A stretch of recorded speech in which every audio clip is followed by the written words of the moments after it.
আসসালামু আলাইকুম প্রিয় দর্শকবৃন্দ, আপনারা দেখেন আমাদের এলাকার পুকুরটি প্রায় 65 বছর পর আবার খনন করার জন্য শুকানো হচ্ছে।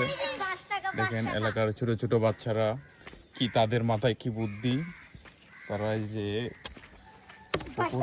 এই হাত কাটবে তোমার, সরে যাও ওখান থেকে। এলাকার বাচ্চারা এই পুকুর ঘাটের আশেপাশে মাটি খনন করে সেখান থেকে মূল্যবান টাকা পয়সা, আংটি, দেখি কি কি পাইছো তোমরা?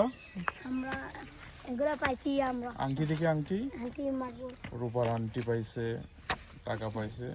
দেখেন অনেক কিছু তারা এখান থেকে খনন করে বের করতেছে। তাদের মাথা অনেক বুদ্ধি, মাশাআল্লাহ। বিপুল আপান একদিন বড় হয়ে কোটি কোটি টাকার মালিক হবে। তারা খনন করতেছে খনিজ সম্পদ উদ্ধার করার জন্য, যাদের হারিয়ে গেছে দীর্ঘ বছর ধরে, মাটিতে খুঁজে পায় নাই। আজকে তারা উদ্ধারের কাজ চালাচ্ছে। এই পাশের মাটি এগুলো করো তোমরা, এগুলো আশেপাশে গুলো করো, এদিকে করো। হ্যাঁ, অলরেডি করে ফেলছে, এই পাশটা করে ফেলছে। দেখেন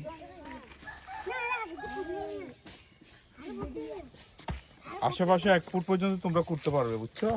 1 ফুটের ভিতরে থাকবে। ওই জায়গায় হাত দিছো, পা দিছো, ওখানে থাকতে পারবে।